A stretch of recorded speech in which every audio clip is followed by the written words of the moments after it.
ជំរាបសួរក៏សួស្តីពុកប៉ែបងប្អូនទាំងអស់គ្នាថ្ងៃនេះជួបខ្ញុំទៀតហើយខ្ញុំមានដំណើរកំសាន្តដ៏សែនធំមួយគឺខ្ញុំបានទៅលេងនៅកំពតហើយការយើងទៅលេងនៅកំពតហ្នឹងគឺលើកនេះគឺខ្ញុំទៅគ្នាច្រើនមែនតើឡើងមួយឡានគ្នាឡើង11នាក់ហើយបើសិនណាក្មេងៗ3នាក់ទៀតវា14នាក់បាត់ហើយការចេញដំណើរនេះគឺខ្ញុំចេញងើបតាំងពីព្រលឹមទៅតែហ្មងនិយាយថាទោះបីងើបពីព្រលឹមប៉ុណ្ណាក៏អត់ភ្លេចគូកតុយភ្នែកដែរនាងខ្ញុំហ្នឹងឯងក្រែមក្រហមឆេះហ្នឹងហ្មង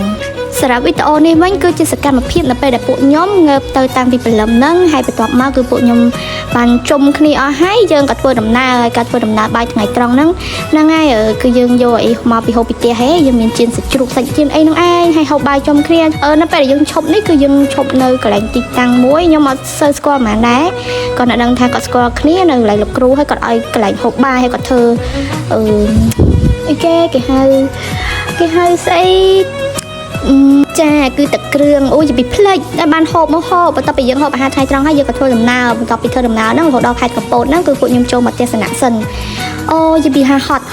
ក៏ហត់សុបាយក៏សុបាយដែរបងអូនអើយចូលមកលើកវ៉ាលីចូលថាគៀគេឡងហំហានហើយបន្ទប់គឺធំមែនតើគ្នាខ្ញុំបន្ទប់នៅក្នុងបន្ទប់ហ្នឹងនិយាយទៅគ្នាមាន7នាក់សម្រាប់ក្រេរបស់ខ្ញុំគេង3នាក់ហើយគ្នាបងនោះក៏គេងក្រេ2ហ្នឹងគឺ4នាក់ហ្នឹងទៅនិយាយទៅនៅពេលដែលយើងមកដល់កន្លែងបន្ទប់ហើយយើងក៏រៀបចំខ្លួនទៅឆ្នេរម្ដងគឺយើងទៅញ៉ាំបាយឆ្នេរញ៉ាំបាយល្ងាចនៅឆ្នេរកែបអ្នកនរគ្នា